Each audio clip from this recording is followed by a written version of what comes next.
Charlotte's Web by E.B. White. Chapter 3. Escape. The barn was very large. It was very old. It smelled of hay and it smelled of manure. It smelled of the perspiration of tired horses and the wonderful sweet breath of patient cows. It often had a sort of peaceful smell, as though nothing bad could happen ever again in the world.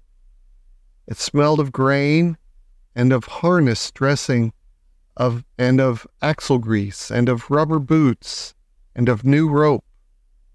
And whenever the cat was given a fish head to eat, the barn would smell of fish. But mostly it smelled of hay, for there was always hay in the great loft up overhead. And there was always hay being pitched down to the cows and the horses and the sheep. The barn was pleasantly warm in winter, when the animals spent most of their time indoors, and it was pleasantly cool in summer, when the big door stood wide open to the breeze. The barn had stalls on the main floor for the work horses, tie-ups on the main floor for the cows, a sheepfold down below for the sheep, a pig pen down below for Wilbur, and it was full of all sorts of things that you would find in barns: ladders, grindstones, pitchforks, monkey wrenches, scythes, lawnmowers, snow shovels, axe handles, milk pails, water buckets, empty grain sacks, and rusty rat traps. It was the kind of barn that swallows like to build their nests in. It was the kind of barn that children like to play in. And the whole thing was owned by Fern's uncle, Mr. Homer L. Zuckerman. Wilbur's new home was in the lower part of the barn, directly underneath the cows. Mr. Zuckerman knew that a manure pile is a good place to keep a young pig. Pigs need warmth, and it was warm and comfortable down there in the barn cellar on the south side. Fern came almost every day to visit him. She found an old milking stool that had been discarded, and she placed the stool in the sheepfold next to Wilbur's pen. Here she sat quietly during the long afternoons, thinking and listening and watching Wilbur. The sheep soon got to know her and trust her. So did the geese, who lived with the sheep. All the animals trusted her. She was so quiet and friendly. Mr. Zuckerman did not allow her to take Wilbur out, and he did not allow her to get into the pig pen. But he told Fern that she could sit on the stool and watch Wilbur as long as she wanted to. It made her happy just to be near the pig, and it made Wilbur happy to know that she was sitting there, right outside his pen. But he never had any fun. No walks, no rides, no swims. One afternoon in June, when Wilbur was almost 2 months old, he wandered out into his small yard outside the barn. Fern had not arrived for her usual visit. Wilbur stood in the sun feeling lonely and bored. "There's never anything to do around here," he thought. He walked slowly to his food trough and sniffed to see if anything had been overlooked at lunch. He found a small strip of a potato skin and ate it. His back itched, so he leaned against the fence and rubbed against the boards. When he tired of this, he walked indoors, climbed to the top of the manure pile, and sat down. He didn't feel like going to sleep. He didn't feel like digging. He was tired of standing still, tired of laying down. "I'm less than 2 months old, and I'm tired of living," he said. He walked out to the yard again. "When I'm out here," he said, "there's no place to go but in. When I'm indoors, there's no place to go but out in the yard." "That's where you're wrong, my friend, said a voice. Wilbur looked through the fence and saw the goose standing there. You don't have to stay in that dirty little yard, said the goose, who talked rather fast. One of the boards is loose. Push on it. Push, push, push on it, and come on out. What? Said Wilbur. Say it slower. At the risk of repeating myself, said the goose, I suggest you come on out. It's wonderful out here. Did you say a board was loose? That I did, said the goose. Wilbur walked up to the fence and saw that the goose was right. One board was loose. He put his head down, shut his eyes, and pushed. The board gave way. In a minute, he had squeezed through the fence and was standing in the long grass outside his yard. The goose chuckled. How does it feel to be free? She asked. I like it, said Wilbur. That is, I guess I like it. Actually, Wilbur felt queer to be outside his fence, with nothing between him and the big world.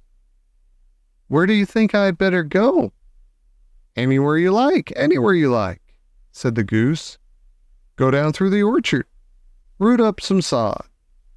Go down through the garden, dig up the radishes. Root up everything, eat grass. Look for corn. Look for oats. Run all over. Skip and dance, jump and prance. Go down through the orchard and stroll in the woods. The world is a wonderful place when you're young. I can see that, replied Wilbur. He gave a jump in the air, twirled, ran a few steps, stopped, looked all around, sniffed the smells of afternoon, and then set off walking down through the orchard, pausing in the shade of an apple tree.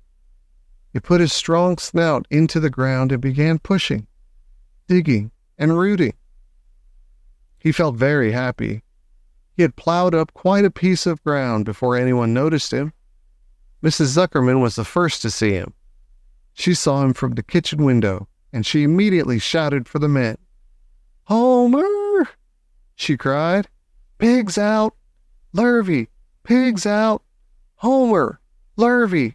Pigs out! He's down there under that apple tree. Now the trouble starts, thought Wilbur. Now I'll catch it.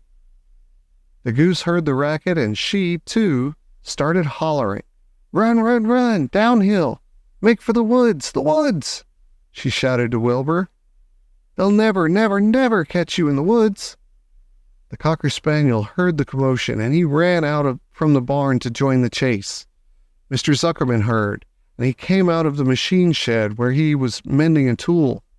Lurvy, the hired man, heard the noise and came up from the asparagus patch where he was pulling weeds.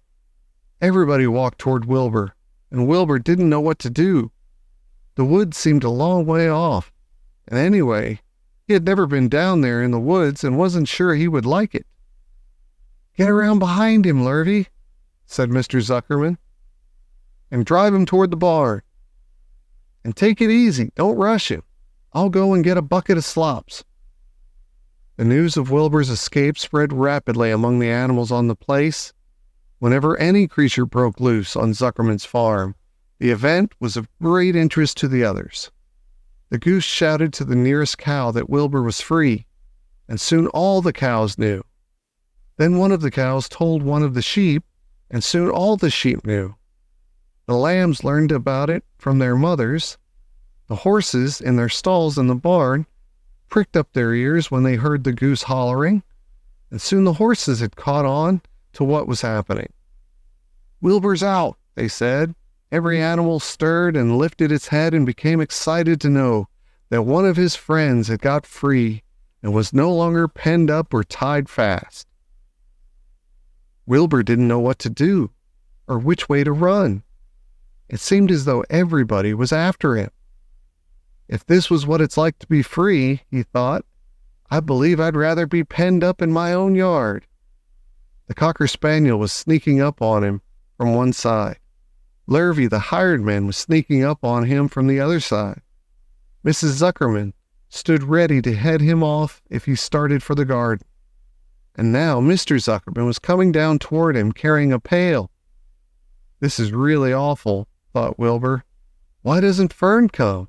He began to cry. The goose took command and began to give orders. "Don't just stand there, Wilbur. Dodge about, cried the goose. "Skip around, run toward me, slip in and out, in and out, in and out. Make for the woods, twist and turn." The cocker spaniel sprang for Wilbur's hind leg. Wilbur jumped and ran. Lurvy reached out and grabbed. Mrs. Zuckerman screamed at Lurvy. The goose cheered for Wilbur. Wilbur dodged between Lurvy's legs. Lurvy missed Wilbur and grabbed the spaniel instead. Nicely done, cried the goose. Try it again. Run downhill, suggested the cows. Run toward me, yelled the gander. Run uphill, cried the sheep. Turn and twist, honked the goose. Jump and dance, said the rooster. Look out for Lurvy, called the cows. Look out for Zuckerman, yelled the gander. Watch out for the dog, cried the sheep. Listen to me, screamed the goose. Poor Wilbur was dazed and frightened by this hullabaloo. He didn't like being the center of all this fuss.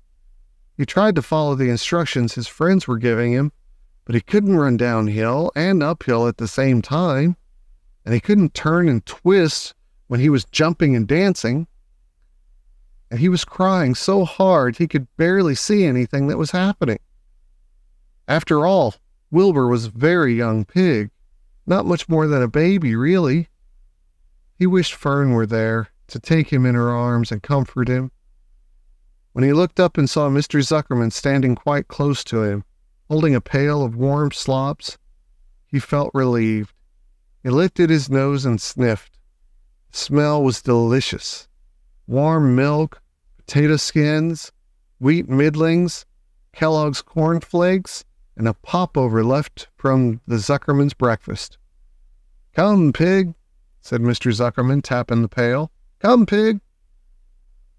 Wilbur took a step toward the pail. No, said the goose. "It's the old pail trick, Wilbur. Don't fall for it. He's trying to lure you back into captivity.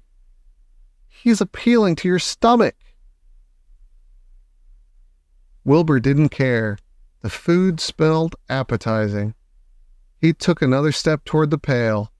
Pig, said Mr. Zuckerman in a kind voice, and began walking slowly toward the barnyard, looking all about him innocently, as if he didn't know that a little white pig was following along behind him. "You'll be sorry, called the goose. Wilbur didn't care. He kept walking toward the pail of slops. "You'll miss your freedom," honked the goose. "An hour of freedom is worth a barrel of slops." Wilbur didn't care. When Mr. Zuckerman reached the pig pen, he climbed over the fence and poured the slops into the trough. Then he pulled the loose board away from the fence so that there was a wide hole for Wilbur to walk through. Reconsider, cried the goose. Wilbur paid no attention. He stepped through the fence into his yard. He walked to the trough and took a long drink of slops, sucking in the milk hungrily and chewing the popover. It was good to be home again. While Wilbur ate, Lurvy fetched a hammer and some 8-penny nails and nailed the board in place. Then he and Mr. Zuckerman leaned lazily on the fence, and Mr. Zuckerman scratched Wilbur's back with a stick. "He's quite a pig," said Lurvy. "Yes, he'll make a good pig," said Mr. Zuckerman. Wilbur heard the words of praise. He felt the warm milk inside his stomach. He felt the pleasant rubbing of the stick along his itchy back. He felt the peaceful and happy and sleepy. This had been a tiring afternoon.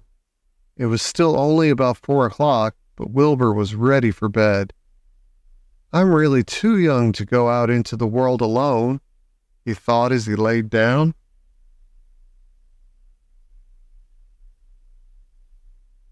Chapter 4. Loneliness. The next day was rainy and dark. Rain fell on the roof of the barn and dripped steadily from the eaves. Rain fell in the barnyard and ran in crooked courses down into the lane, where thistles and pigweed grew. Rain spattered against Mrs. Zuckerman's kitchen windows and came gushing out of the downspouts. Rain fell on the back of the sheep as they grazed in the meadow. When the sheep tired of standing in the rain, they walked slowly up the lane and into the fold. Rain upset Wilbur's plans. Wilbur had planned to go out this day and dig a new hole in his yard. He had other plans too. His plans for the day went something like this. Breakfast at 6:30. Skim milk, crusts, middlings, bits of donuts, wheat cakes with drops of maple syrup sticking to them, potato skins, leftover custard pudding with raisins, and bits of shredded wheat. Breakfast would be finished at 7. From 7 to 8, Wilbur planned to have a talk with Templeton, the rat that lived under his trough. Talking with Templeton was not the most interesting occupation in the world, but it was better than nothing. From 8 to 9, Wilbur planned to take a nap outdoors in the sun. From 9 to 11, he planned to dig a hole, or trench, and possibly find something good to eat buried in the dirt. From 11 to 12, he planned to stand still and watch flies on the boards, watch bees in the clover, and watch swallows in the air. 12 o'clock, lunchtime. Middlings, warm water, apple parings, meat gravy, carrot scrapings, meat scraps, stale hominy, and the wrapper off a package of cheese. Lunch would be over at 1. From 1 to 2, Wilbur planned to sleep. From 2 to 3, he planned to scratch itchy places by rubbing against the fence.